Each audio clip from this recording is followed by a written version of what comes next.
आपने हिटलर का नाम सुना है, एक क्रूर तानाशाह, लाखों की मौत का जिम्मेदार। लेकिन क्या हो अगर मैं कहूँ कि कहीं ना कहीं उसने इंडिया की आज़ादी की कहानी को तेज़ कर दिया था। ये बात टेक्स्ट बुक में नहीं है, लेकिन इतिहास के पन्नों में कहीं दबी ज़रूर है। आज मैं आपको वो कड़ी दिखाने वाला हूँ जो गांधी जी, बोस और हिटलर को एक ही टाइमलाइन में जोड़ती है। आपने हमेशा सुना होगा कि भारत की आज़ादी गांधी जी, भगत सिंह और नेताजी सुभाष चंद्र बोस की वजह से मिली। लेकिन क्या आपने कभी सोचा कि एक जर्मन तानाशाह हिटलर हमारी आज़ादी की वजह हो सकता है? आज मैं आपको वो राज बताने वाला हूँ जो शायद आपकी सोच हमेशा के लिए बदल दे। साल था 1939। यूरोप में आग लगी थी।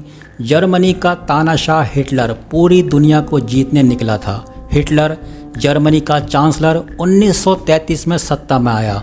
उसकी सोच थी पूरी दुनिया पर कब्जा जमाना। 1939 में उसने पोलैंड पर हमला किया और शुरू हुआ वर्ल्ड वार 2, पूरी दुनिया में तबाही का दौर।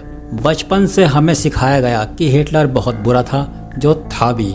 लेकिन असली ट्विस्ट ये है कि जब वो ब्रिटेन से लड़ रहा था तब ब्रिटेन के पास पैसे, सेना और फौज की भारी कमी हो चुकी थी।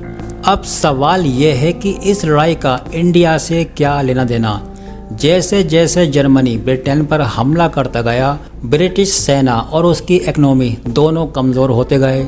इधर इंडिया में चल रही थी आज़ादी की लड़ाई, क्विट इंडिया मूवमेंट। पर अब ब्रिटेन को एक साथ दो मोर्चों पर लड़ना पड़ रहा था, एक बाहर हिटलर से और एक अंदर इंडिया से। अब ज़रा सोचो, हिटलर ब्रिटिश अम्पायर को लगातार कमज़ोर कर रहा था, तो क्या भारत में आज़ादी की उम्मीद और तेज़ नहीं हुई? और इतना ही नहीं, सुभाष चंद्र बोस खुद हिटलर से मिल चुके थे और हिटलर ने उनसे कहा था ब्रिटिश अम्पायर कमज़ोर हो रहा है, इस वक्त इंडिया को आगे आना चाहिए। नेताजी सुभाष चंद्र बोस ब्रिटिश सरकार से नाराज़ थे। उन्होंने तय किया कि आज़ादी हथियार से ली जाएगी। 1941 में वो जर्मनी गए और हिटलर से फेस टू फेस मिले। हिटलर ने INA की हेल्प का इनडायरेक्ट प्रॉमिस किया और बोस ने एक रेडियो स्टेशन शुरू किया, आज़ाद हिंद रेडियो जर्मनी से। तब बोस का एक ही मकसद था, दुश्मन का दुश्मन मेरा दोस्त। बोस फिर जर्मनी से जापान पहुँचे और वहाँ बनाई आज़ाद हिंद फौज INA, जिसकी सेना में हज़ारों भारतीय सैनिक थे। INA ने ब्रिटिश इंडिया की सीमाओं तक हमला भी किया और पूरे देश में एक लहर सी दौड़ गई कि अब आज़ादी बस आने ही वाली है।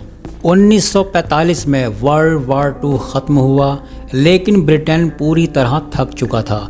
उधर आज़ादी की मांग इतनी ज़ोर पकड़ चुकी थी कि उनके लिए इंडिया को रोक पाना अब नामुमकिन हो गया था। चर्चिल ने खुद कहा था कि ब्रिटेन अब दुनिया का मालिक नहीं रहा। हिटलर ने सीधे इंडिया की हेल्प नहीं की, लेकिन जो उसने ब्रिटेन के साथ किया उससे ब्रिटिश साम्राज्य की कमर टूट गई। यही वो मौका था जहां भारत ने अपनी आखिरी चाल चली और जीत हासिल की। शायद इतिहास इसे साफ साफ नहीं कहता, लेकिन अगर वर्ल्ड वार 2 नहीं होता तो आज़ादी शायद इतनी जल्दी नहीं मिलती। हिटलर कोई महान नहीं था, लेकिन उसकी वजह से ब्रिटिश अम्पायर की नींव हिल गई। तो क्या आप मानते हैं कि वर्ल्ड वार 2 इनडायरेक्टली इंडिया के लिए वरदान साबित हुआ? क्या नेताजी की चाल सही थी या गांधी जी का रास्ता? कमेंट्स करके बताओ, तुम किसे मानते हो भारत की आज़ादी का असली हीरो? ऐसे ही हिडन ट्रुथ और अनसुने इतिहास के लिए चैनल को ज़रूर सब्सक्राइब करें। वीडियो को अपने हिस्ट्री लवर दोस्तों के साथ शेयर ज़रूर करें। आपका एक लाइक हमें 10 और नई कहानियाँ लाने की हिम्मत देता है, तो प्लीज़ हमारे चैनल को सब्सक्राइब करें, लाइक करें और शेयर करें, ताकि आने वाली लेटेस्ट वीडियो आपको फ़ौरन मिलती रहें। बहुत बहुत शुक्रिया।